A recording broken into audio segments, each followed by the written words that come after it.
నేను 91,000 మెజార్టీతో మంగళగిరి గెలిచిన, కానీ 20 బూతుల్లో ఇప్పటికీ నాకు మైనస్ ఉంది. 20 బూతులు సమీక్ష చేసుకున్నా, ఆ 20 బూతులు ఎందుకు మైనస్ వచ్చింది?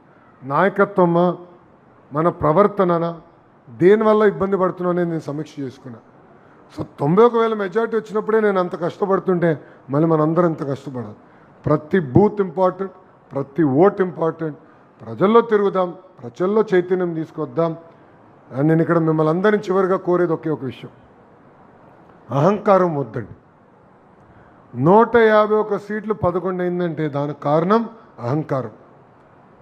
అహంకారంతో ఎప్పుడైతే వ్యవహరిస్తామో ప్రజలు ఒప్పుకోరు.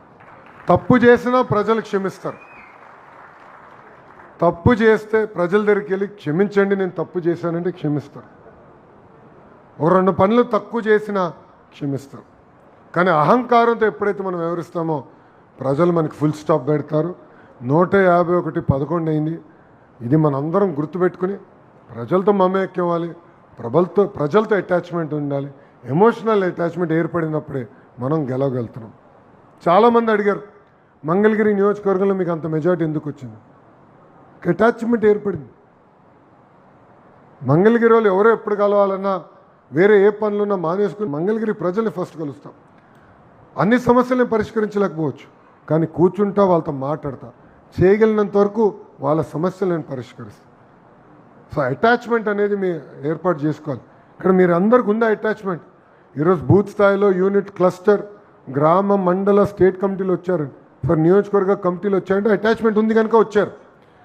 కానీ అధికారులు వచ్చినప్పుడు కొంచెం స్పీడ్గా మాట్లాడచ్చు, స్పీడ్గా వ్యవహరించవచ్చు. అది చేయొద్దండి.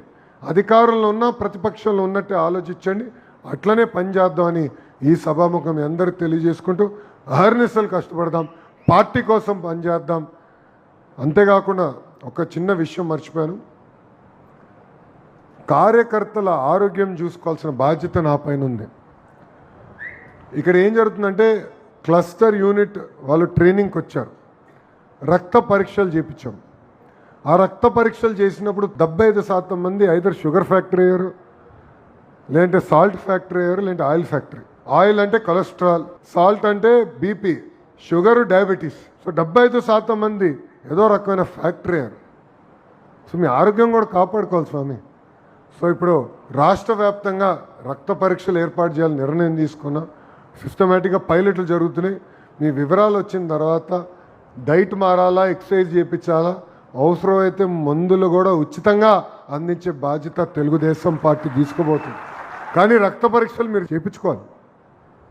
అదో పెద్ద పంచాయతీగా ఉంది నాకు. మా మంగళగిరిలోనే నాకు సినిమా చూపిస్తున్నారు మా వాళ్ళు. అనామ ఎప్పుడు చేయించుకోలేదు, ఇంజక్షన్ అంటే నాకు భయం. కానీ చేయించుకోవాలి కదా.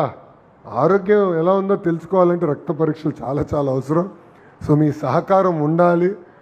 మీ ఆరోగ్యం నా బాధ్యత అనే గౌరవ ముఖ్యమంత్రి గారు, మన జాతీయ అధ్యక్షులు వారు చెప్తాం జరిగింది. సో ఆ కార్యక్రమంలో కూడా మీ సహకారం ఉండాలని ఈ సభాముఖం మీ అందరు తెలియజేసుకుంటున్నాను. చివరిగా కార్యకర్తలందరినీ కలుస్తా. తోపులాట వద్దు. 1 గంట కాదు, 2 గంటలు కాదు, 3 గంటలైనా కార్యకర్తల్ని కలిసిన తర్వాతనే నేను తిరిగి వెళ్తా. ఏ కార్యక్రమాలు అయితే చేయాలనుకున్నా అన్నీ చేసుకున్నా. దాల్మే సిమెంట్ అయిపోయింది, స్కూల్ సర్ప్రైజ్ విజిట్ అయింది. మన సుధాకర్ యాదవ్ గారిని కూడా వెళ్ళి కలిసాను, ఎందుకంటే వాళ్ళు తల్లిగారు చనిపోయారు. వెళ్ళాను. ఇంకా నాకు వేరే ఏం పని లేదు. ఈరోజు మిమ్మల్ని కలిసిన తర్వాతనే తిరిగి అమరావతికి వెళ్తా.